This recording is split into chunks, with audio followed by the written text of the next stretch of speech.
नमस्कार। आज की क्लास में हम लोग कुछ बहुविकल्पी प्रश्नों को सॉल्व करने का प्रयास कर रहे हैं। जो प्रश्न TGT, PGT, NET, KVS, NVS एवं जीआईसी की परीक्षाओं के लिए महत्वपूर्ण है। पहला क्वेश्चन देखते हैं। उत्पादन फलन का विचार संबंधित है। ऑप्शन ए आर्थिक दक्षता, बी आवंटन दक्षता, सी तकनीक दक्षता, डी यह सभी सत्य हैं। तो उत्पादन फलन या उत्पादन की अगर बात की जाए तो विभिन्न साधनों को आपस में संयोजित करने के उपरांत जो प्रतिफल प्राप्त होता है उसे उत्पादन कहते हैं। अब विभिन्न साधन कौन कौन से हैं? श्रम, भूमि, पूंजी, साहस, इन सबको मिलाने के उपरांत जो प्रतिफल प्राप्त होता है उसे क्या कहते हैं? उत्पादन कहते हैं। इसके अलावा किसी पदार्थ वस्तु में उपयोगिता का सृजन करना ही उत्पादन कहलाता है। और इसके अलावा उत्पादन की परिभाषा में उत्पादन की मात्रा एवं उत्पादन के निर्धारकों के मध्य तकनीकी संबंध व्यक्त करने वाले फलन को उत्पादन फलन कहते हैं। तो उत्पादन की मात्रा या उत्पादन के निर्धारकों, तो उत्पादन के निर्धारक कौन कौन से हैं अभी बताएं? भूमि, श्रम, पूंजी, साहस और संगठन, ये उत्पादन के निर्धारक हैं। उत्पादन के निर्धारकों और उत्पादन की मात्रा के बीच तकनीकी संबंध व्यक्त करने वाले फलन को उत्पादन फलन कहते हैं।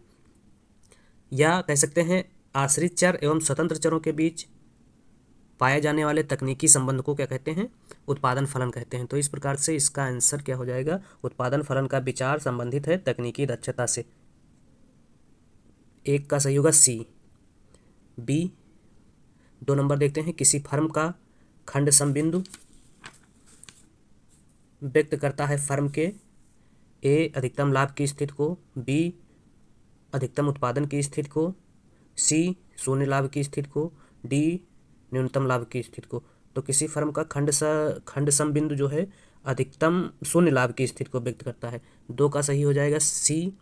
3 नंबर काप डगलस उत्पादन फलन के मामले में किसी आगत की निर्गत लोच होती है। तो किसी आगत की निर्गत लोच क्या होती है? स्थिर होती है। काप डगलस उत्पादन फलन प्रथम कोटि वाला समरूप उत्पादन फलन होता है। और इस उत्पादन फलन के आधार पर यह निष्कर्ष निकाला जाता है कि राष्ट्रीय आय में श्रम तथा पूंजी साधनों में सापेक्षिक अंश सदैव क्या होते हैं? स्थिर होते हैं। इसके अलावा काप डगलस उत्पादन फलन में श्रम के सामूहिक सापेक्ष भाग को भी स्थिर माना जाता है।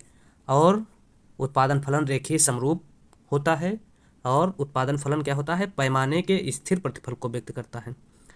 और दोनों साधन कौन कौन से होंगे? पूंजी और श्रम उत्पादन के 2 साधन होते हैं और दोनों साधनों के बीच तकनीकी प्रतिस्थापन की लोच इकाई के समान होती है। तो इस प्रकार से इसका आंसर 3 का ए हो जाएगा।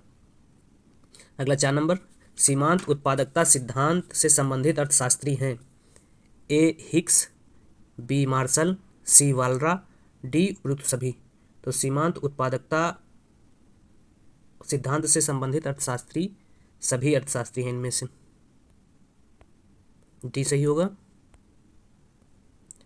5 नंबर। उत्पादन में किसी देश को पूर्ण विशिष्टीकरण निम्न स्थितियों में प्राप्त हो सकता है: वृद्धिमान लागत की स्थिति में, ह्रासमान लागत की स्थिति में, लागत समता की स्थिति में, शून्य लागत की स्थिति में।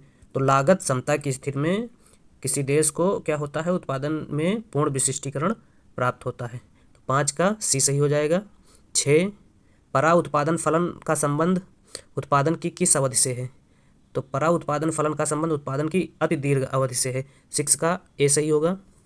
7 नंबर क्वेश्चन देखते हैं। सकल लाभ क्या है? सकल लाभ बराबर कुल आगम माइनस कुल स्पष्ट लागत प्लस कुल अस्पष्ट लागत। बी सही होगा। 8 नंबर। लागत वक्र केवल उस समय पूर्ति वक्र होते हैं जबकि प्रतिस्पर्धा अपूर्ण हो, प्रतिस्पर्धा शुद्ध हो, प्रतिस्पर्धा का अभाव हो, प्रतिस्पर्धा एकाधिकारी हो। तो जब प्रतिस्पर्धा शुद्ध हो तो उस समय लागत वक्र केवल पूर्ति वक्र होते हैं। 8 का सी सही होगा। 9 यदि एक विक्रेता का मांग वक्र P बराबर 16 माइनस 1/2Q हो तो उसकी प्राप्त होने वाली सीमांत आय होगी। तो सीमांत आय उससे प्राप्त होने वाली मार्जिनल रेवेन्यू MR बराबर AR ब्रैकेट 1 - 1/E से निकल जाएगा। तो इसका आंसर आ जाएगा सी होगा, 9 का C। 10 नंबर, अवसर लागत के पर्यायवाची हैं। A 1 वैकल्पिक लागत, 2 हस्तांतरण आय, 3 सामाजिक लागत, 4 हस्तांतरण मूल्य। तो अवसर लागत से क्या तात्पर्य है, क्या कह सकते हैं अवसर लागत की परिभाषा के रूप में अगर बात की जाए तो एक वस्तु की अवसर लागत किसी दूसरे वस्तु की वह मात्रा है जो एक वस्तु की एक अतिरिक्त इकाई का उत्पादन करने के लिए छोड़ना पड़ता है। अवसर लागत किसी वस्तु के छोड़े गए सर्वश्रेष्ठ विकल्प की लागत होती है। और अवसर लागत को वैकल्पिक लागत, हस्तांतरण आय और हस्तांतरण मूल्य कहा जाता है, सामाजिक लागत नहीं कहा जाता है। तो इस प्रकार से इसका आंसर क्या हो जाएगा, 1 2 4 1 2 4 1 2 4 के ऑप्शन में ए इसका ऑप्शन सही हो जाएगा। 10 का ए सही होगा। 11 वह बिंदु जहाँ पर फर्म अपनी परिवर्तनशील लागतें पूरा कर पाती हैं कहलाता है। तो वह बिंदु जहाँ फर्म अपनी परिवर्तनशील लागतें पूरा कर पाती हैं उस बिंदु को क्या कहते हैं, उत्पादन बंद होने वाला बिंदु कहते हैं। ए सही होगा 11 का। 12 सूची फर्स्ट को सूची सेकंड से मिलाना है। सूची फर्स्ट में क्या दिया है, पूर्ण प्रतियोगिता, एकाधिकार, अपूर्ण प्रतियोगिता, अल्पाधिकार। और सेकंड में विकुंचित मांग वक्र, बाजार दशाओं का पूर्ण ज्ञान, कीमत विभेद, वस्तु विभेद। तो पूर्ण प्रतियोगिता में क्या होता है, बाजार दशाओं का पूर्ण ज्ञान होता है उपभोक्ता को। ए का मिलान हो जाएगा 2 से। बी एकाधिकार में क्या होता है, एकाधिकार में कीमत विभेदीकरण की स्थिति पाई जाती है, कीमत विभेदीकरण। तो बी का मिल जाएगा 3 से। सी का अपूर्ण प्रतियोगिता में क्या होता है, अपूर्ण प्रतियोगिता में वस्तु विभेद पाया जाता है, सी का मिलेगा 4 से। और अल्पाधिकार में क्या होता है, अल्पाधिकार में विकुंचित मांग वक्र होता है, और डी का 1 से मिल जाएगा। 2 3 4 1 2 3 4 1 बी ऑप्शन में है। तो 12 का बी सही हो जाएगा।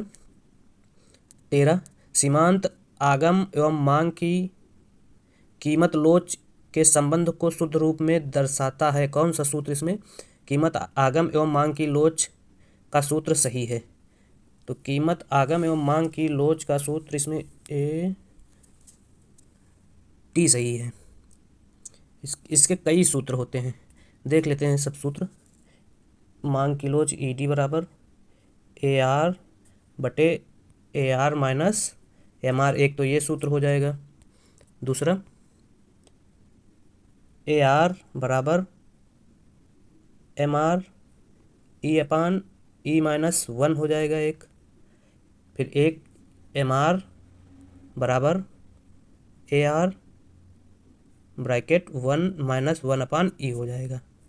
तो ये इतने सूत्र हैं। तो यहाँ आंसर इसका जो सही आंसर हो जाएगा डी हो जाएगा, MR बराबर AR ब्रैकेट 1 - 1/E सही होगा। 14 नंबर, निम्न में से किसके आधार पर हमारे पास पूर्ण प्रतिस्पर्धा व अपूर्ण बाजार होता है। किसके आधार पर, प्रतिस्पर्धा के आधार पर पूर्ण प्रतिस्पर्धा और अपूर्ण बाजार होता है। 15 नंबर, निम्न में कौन सा एक पूर्ण प्रतिस्पर्धा बाजार का सर्वोत्तम उदाहरण है।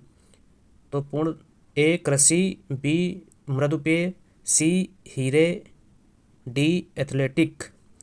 तो कृषि जो है पूर्ण प्रतिस्पर्धा बाजार का सर्वोत्तम उदाहरण है। अगला 16 नंबर, बेहद सस्ती कीमत निर्धारण नीति बनाई गई है। ए प्रतिस्पर्धी को कारोबार से बाहर निकालने के लिए, बी न्यूनतम लागत उत्पाद प्राप्त करने के लिए, सी बाजार के बाहरियों को बढ़ावा देने के लिए, बाजार में बाहरियों को बढ़ावा देने के लिए, और डी लाभ अधिकतम करने हेतु। तो बेहद सस्ती कीमत निर्धारण नीति बनाई गई है प्रतिस्पर्धी को कारोबार से बाहर निकालने के लिए। ए सही हो जाएगा 16 का। 17 दीर्घकाल में पूर्ण प्रतियोगिता होती है। दीर्घकाल में पूर्ण प्रतियोगिता कैसी होती है? दीर्घकाल में पूर्ण प्रतियोगिता, इसमें सब सही है, हमें लग रहा। ए सी बराबर लॉन्ग टर्म, ए सी बराबर पी, एम आर बराबर एम सी, ए आर बराबर एम आर, हाँ सभी सही है, डी सही हो जाएगा। अगला 18 नंबर, यदि पूर्ण प्रतिस्पर्धी बाजार के अंतर्गत एक फर्म का मूल्य 40 रुपये हो तो उसका औसत आगम क्या होगा? तो उसमें मूल्य और औसत आगम पी और ए आर बराबर होते हैं, तो क्या हो जाएगा? 40 ही हो जाएगा। तो इसका डी 18 का सही हो जाएगा। 19 निम्न चित्र में प्रदर्शित है। इस चित्र में क्या दिखाया गया है? लाभ या अधिसामान्य, हानि उपसामान्य लाभ, सामान्य लाभ कोई नहीं, तो इसमें हानि दिखाई गई है। अगला 20 नंबर, पूर्ण प्रतियोगिता में निश्चित विकास की स्थिति में स्वर्ण युग का विश्लेषण किस अर्थशास्त्री ने किया? Friedman, Solow, Robinson, लेविन्स्टीन।